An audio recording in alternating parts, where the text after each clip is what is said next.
So, what is up guys? Good morning. So, for today's video, yung topic natin is about yung sa ating orange pie na tinamaan ng kidlat ito. Dalawang bindo tinamaan ng kidlat. So, nasira. Ayan. Itong isa, hindi na nagpa-power. May power pero may red na sa indicator. Isa, walang power pero steady lang yung LAN. So, wala na. Pinalitan ko na lang. Masakit kasi yung ibang bindo hindi tinamaan, akin lang talaga dalawa. Pero sa ibang barangay meron din na sira. So yun yung issue dito. So ayan, so pinalitan ko. So advice ko lang is pag kumidlat ng malakas, bunutin na natin. Tsaka pag galing run out o blackout, bunutin rin natin yung ating bindo. So ito yung pinalit ko. So dalawa. So ipapakita ko sa inyo yung window andun sa yung isa andun sa dagat. Hindi ko napupuntahan yun pero meron akong picture. Yung isa dito sa baba. Let's go.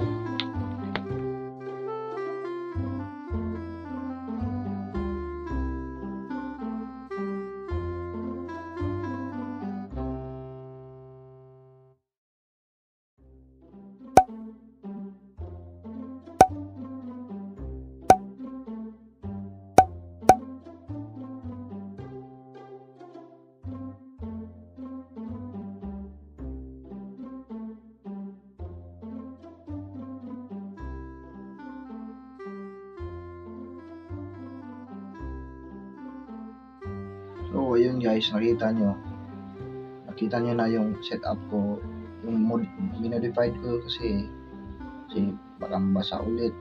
Yan, iwas basta madali lang linisin yung pag minodified ko. Parang di madugay sa maabot po na panahon ng kalian. Ito yung solar setup. Mag solar setup ako ng piso wifi. Yun, doon ko mismo ilagay dun sa plyboard yung nakita nyo sa video. So yun lang guys, yun lang yung advice ko sa inyo. Manuti natin. Sakit sa bulsa, hindi pa ako mubong kasi first time ko magpalit ng board sa aking piso wifi. So ayun lang. Bali yung personal na wifi namin dito is dalawa lang sa aming business.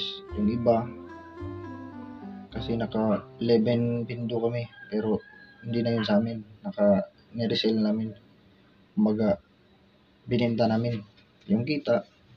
Ayan, pinundar namin ng munting business doon sa kabila. So yun lang yung pag kumidlat na malakas, bunutin. Pag blackout, bunutin para iwas sira sa mga component sa ating mga piso wifi. So hanggang sa muli, huwag kalimutan mag-like and subscribe sa aking channel. Let's go. Bye-bye.